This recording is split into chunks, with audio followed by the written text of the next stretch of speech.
আসলে বোধহয় ফ্যাসিবাদ বিরোধী কিংবা ভারত বিরোধী তার রাজনীতি করা যাচ্ছে না। এই পুরো প্রক্রিয়াটা সম্ভব হচ্ছে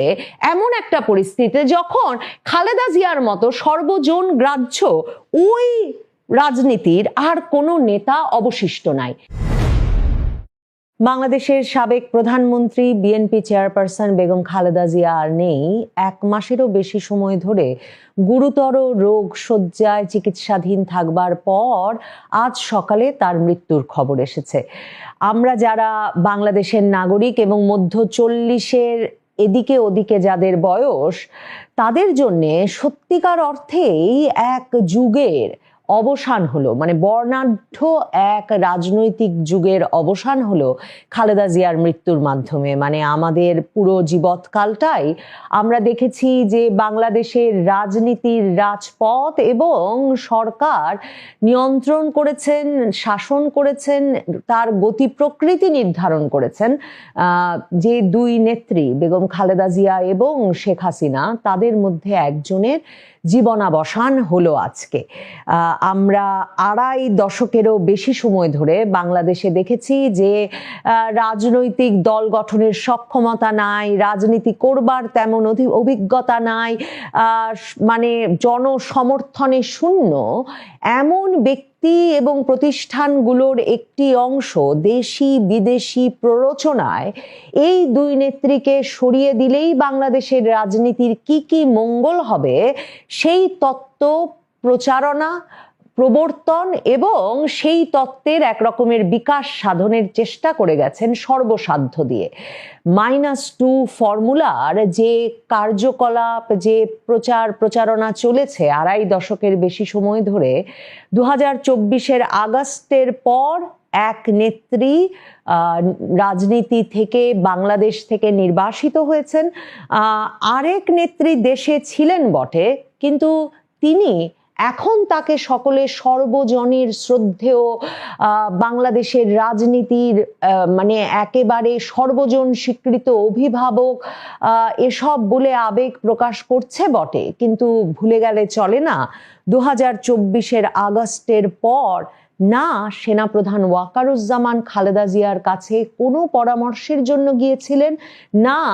যেই ডক্টর ইউনূস একরকম কোথা থেকে জানি প্যারিস থেকে উড়ে এসে বাংলাদেশের শাসন ক্ষমতা গ্রহণ করলেন, তিনি কোনো পরামর্শের জন্য খালেদা জিয়ার দ্বারস্থ হয়েছিলেন, কিংবা খালেদা জিয়ার কাছে কোনো বুদ্ধি পরামর্শের জন্য এই তরুণ নেতারা 2024-এর আগস্টের পর থেকে যেই তরুণ নেতারা বাংলাদেশের রাজনীতি দাপড়ে বেড়াচ্ছে, কিংবা বাংলাদেশের রাজনীতিতে যে নতুন ধরনের ভাষা, নতুন ধরনের রাজনৈতিক নানা রকম তত্ত্ব কিংবা নতুন এক রাজনৈতিক ধারার দিকে বাংলাদেশকে ঝুঁকে পড়তে দেখা যাচ্ছে, তাদেরও কাউকে কিন্তু খালেদা জিয়াকে পরামর্শ নিতে বা খালেদা জিয়ার সঙ্গে কোনো আলাপ আলোচনা করতে 2024-এর আগস্টের পর যেতে দেখা যায় নাই। কারণ সব বোঝবার খালেদা জিয়ার মৃত্যু কি করে একটা বর্ণাঢ্য রাজনৈতিক যুগের শুধু অবসান ঘটাচ্ছে না, কেন বাংলাদেশের রাজনীতি পাল্টে দেবে, সেটা বুঝতে হলেও আসলে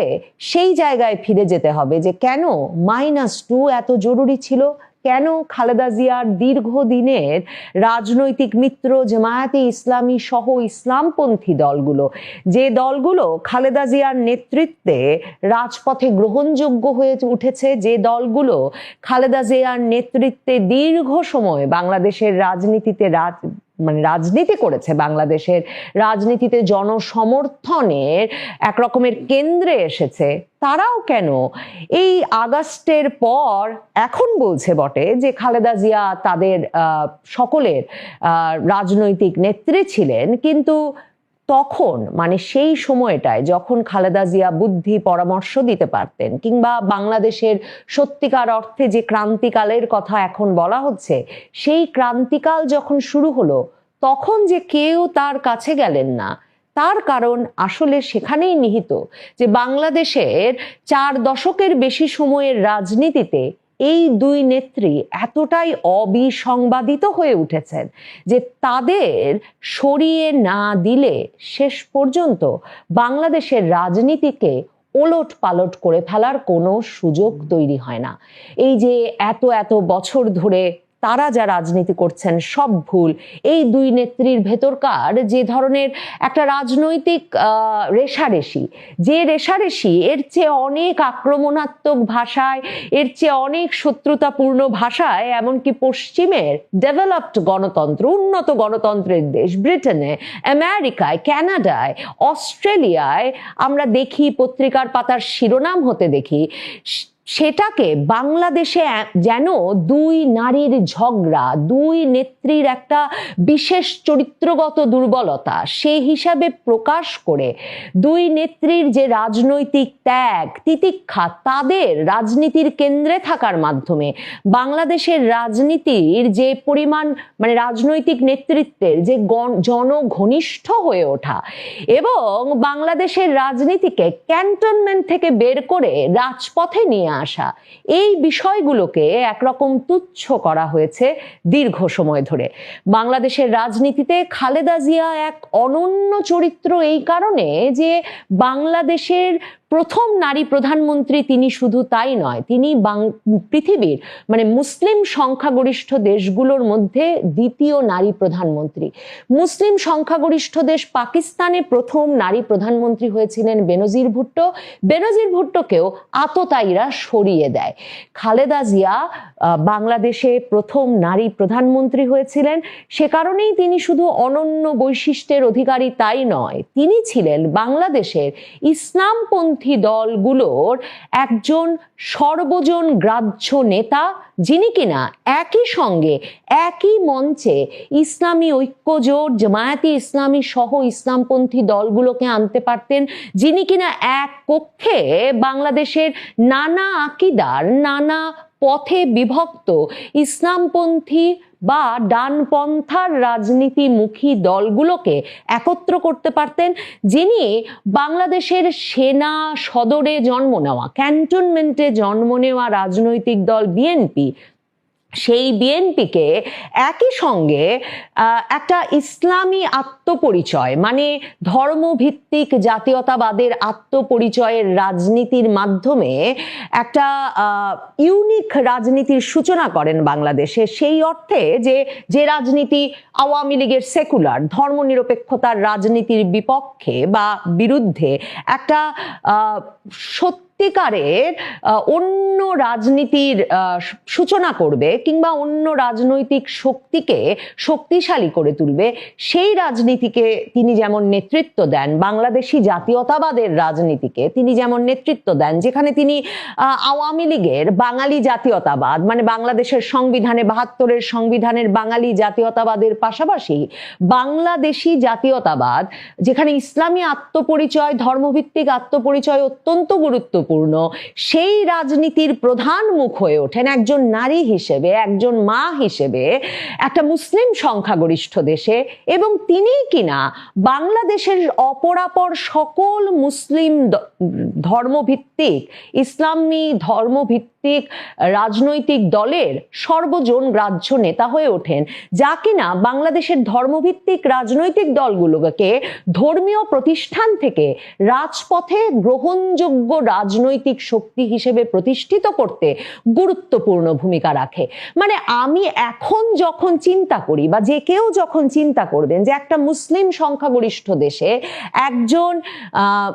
নারী, তিনি এই পুরো রাজনৈতিক শক্তিটার নেতৃত্ব দিচ্ছেন এবং তিনি সেই রাজনৈতিক শক্তির নেতৃত্ব দেওয়ার মাধ্যমে বাংলাদেশের মতো একটা দেশে, যেখানে মানে 90-92-94% মুসলিম সংখ্যাগরিষ্ঠ একটা দেশ, সে দেশে ইসলামী রাজনৈতিক দলগুলো, বহু মতে পথে বিভক্ত রাজনৈতিক দলগুলোকে তিনি যে শুধু একরকম ঐক্যবদ্ধ রাজনৈতিক শক্তিতে পরিণত করার শক্তি রেখেছিলেন তাই নয়, এর মাধ্যমে তিনি সেই রাজনীতিতেও একটা নারীর অংশগ্রহণ, মধ্যপন্থার জায়গা এবং যুক্তিগ্রাহ্যতার জায়গা প্রতিষ্ঠা করতে পেরেছিলেন। সে কারণেই সম্ভবত -2 বাংলাদেশে এত জরুরি হয়ে পড়েছিল। বাংলাদেশের রাজনীতি নানাভাবে পাল্টে যাচ্ছে খালেদা জিয়ার জীবনাবসানের মধ্য দিয়ে, কিংবা খালেদা জিয়াকেও রাজনীতির পরিসরে আসতে না দেওয়ার মাধ্যমে সেই 2024-এর আগস্ট থেকে এই যে সকল ইসলামপন্থী দলকে ঐক্যবদ্ধ করতে পারেন, যিনি কিনা হেফাজতে ইসলামের মঞ্চেও গিয়ে উঠতে পারেন, যিনি কিনা জামায়াতে ইসলামীর শীর্ষস্থানীয় নেতাদেরকে পরামর্শ দিয়ে জামায়াতে ইসলামীর রাজনীতির গতি প্রকৃতি নির্ধারণ করতে পারেন, যার কথা বললাম যে মামুনুল হকের বাবা আল্লামা আজিজুল হক শাইখুল হাদিস ঘনিষ্ঠ সম্পর্ক ছিল খালেদা জিয়ার সঙ্গে, যিনি কিনা ওই 4 দলীয় জোটেরও একজন গুরুত্বপূর্ণ মানে শরিক ছিলেন। যে 4 দলীয় জোট 2001-এ ক্ষমতায় এলো, জামায়াতে ইসলামী ঐক্যজোট, বিএনপি আর জাতীয় পার্টি, এরশাদ সাহেবের সাথেও তিনি তখন ঐক্য করেছিলেন। পরে এরশাদ সাহেব বেরিয়ে গেলেন, সেখানে এলো জাতীয় পার্টির আরেকটি অংশ, নাজিউর রহমান মঞ্জুরের অংশ। কিন্তু এই যে